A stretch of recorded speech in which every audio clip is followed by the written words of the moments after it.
नमस्कार, मैं हूं प्रदीप सेक्रियाल और आप देख रहे हैं न्यूज पीटीएच टीवी। उत्तराखंड में बीते 8 जनवरी से आचार संहिता लागू हो चुकी है। चुनाव के समय आचार संहिता यानी कि कोड ऑफ कंडक्ट लागू की जाती है, जिसे चुनाव आचार संहिता भी कहते हैं। अधिकतर लोगों को आचार संहिता के विषय में जानकारी नहीं होती है, जिससे वह इसका उल्लंघन करते हैं। आज के अंक में हम आपको आचार संहिता के नियम, कानून व प्रावधान के बारे में जानकारी देंगे, लेकिन सबसे पहले आज की सुर्खियां।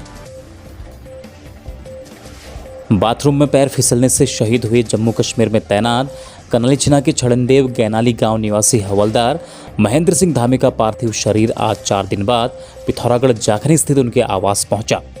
पूर्व सैनिक संगठन सहित क्षेत्र के तमाम लोगों ने शहीद को श्रद्धांजलि दी।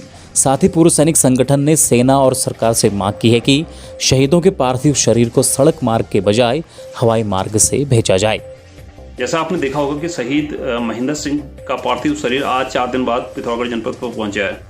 ये कहीं न कहीं सेना और सरकार की एक उपेक्षा ही से मानी जा सकती है, जहां पर इतने लाखों करोड़ों खर्च करने के बाद भी हवाई सेवा यहाँ पे उपलब्ध नहीं हो पाई है।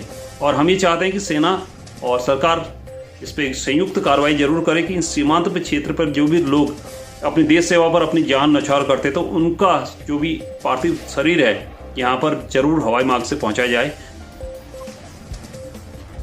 नगर पिथौरागढ़ के टनकपुर रोड स्थित एक पेट्रोल पंप के निकट किराए के मकान में रह रहे 30 वर्षीय गंगुलीहाट निवासी युवक मोहित उप्रेती पुत्र देवीदत्त उप्रेती ने जहरीला पदार्थ खाकर अपनी जीवन लीला समाप्त कर ली है। फिलहाल पुलिस मामले की जांच कर रही है। जिलाधिकारी आशीष चौहान ने आज जिला मुख्यालय पिथौरागढ़ के विभिन्न बूथों का निरीक्षण कर व्यवस्थाओं को परखा। कुजौली बूथ में निर्वाचन कार्यों में लापरवाही पाए जाने पर उन्होंने बीएलओ के खिलाफ प्रतिकूल प्रविष्टि के निर्देश दिए। आदर्श आचार संहिता के दृष्टिगत जनपद पिथौरागढ़ पुलिस द्वारा 4 सक्रिय अपराधियों के विरुद्ध गुंडा एक्ट, 10 व्यक्तियों के विरुद्ध 110 जी सीआरपीसी, 26 व्यक्तियों के विरुद्ध 107, 116 सीआरपीसी की कार्यवाही की गई तथा एसएसटी पनार द्वारा 98,600 रुपये की धनराशि भी बरामद की गई।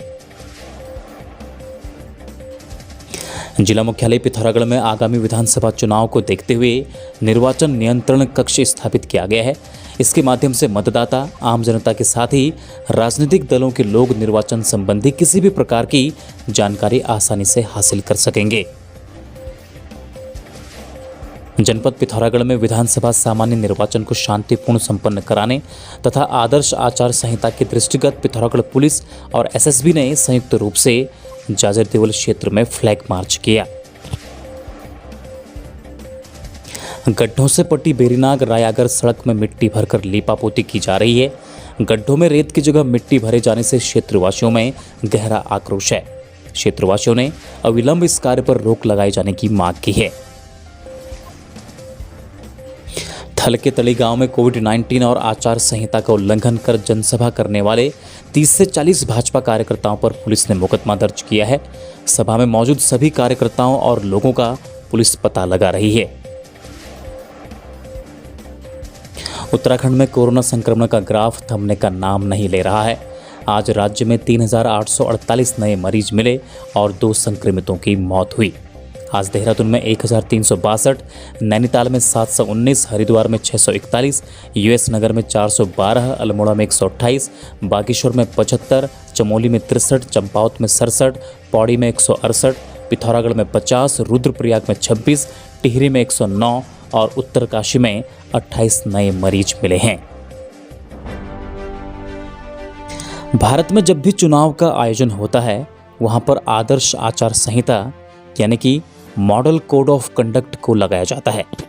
चुनाव की तारीखों के साथ इसकी घोषणा कर दी जाती है। यह नतीजे आने तक जारी रहती है। इस समय राजनीतिक दलों और राजनेताओं को कुछ विशेष नियमों का पालन करना पड़ता है।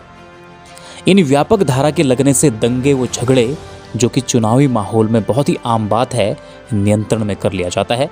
Election commission of India model code of conduct के नियमों को बड़ी सख्ती से पालन कराता है और किसी भी प्रकार की अनियमितता को देखने पर तुरंत कार्यवाही करने का आदेश उस क्षेत्र के अधिकारी को देता है। ये सुनिश्चित भी करता है कि चुनाव सही प्रकार से संपन्न हो। आइए आपको संक्षिप्त में जानकारी देते हैं आचार संहिता के नियम, कानून व प्रावधान के बारे में। आचार संहिता लागू होने के बाद सार्वजनिक धन के प्रयोग पर रोक लगा दी जाती है, जिससे किसी राजनीतिक दल या राजनेता को चुनावी लाभ न प्राप्त हो सके। चुनाव प्रचार के लिए सरकारी गाड़ी, सरकारी विमान या सरकारी बंगले का प्रयोग नहीं किया जा सकता है। मतदाताओं को अपनी तरफ आकर्षित करने के लिए किसी भी तरह की सरकारी घोषणाओं, लोकार्पण, शिलान्यास पर रोक लगा दी जाती है। पुलिस की अनुमति के बिना कोई भी राजनीतिक रैली नहीं की जा सकती है। धर्म के नाम पर वोट की मांग नहीं की जा सकती है। इस दौरान सरकारी खर्च से किसी भी प्रकार का ऐसा आयोजन नहीं किया जाता है जिससे किसी भी दल विशेष को लाभ प्राप्त हो सके। राजनीतिक दलों के आचरण और क्रियाकलापों पर नजर रखने के लिए चुनाव आयोग पर्यवेक्षक यानी कि ऑब्जर्वर नियुक्त करता है। खबरों में बने रहने के लिए न्यूज़ पीटीएस टीवी को सब्सक्राइब करें और बेल आइकन दबाएं और साथ ही फेसबुक पर न्यूज़ पीटीएस टीवी पेज को लाइक या फॉलो करें।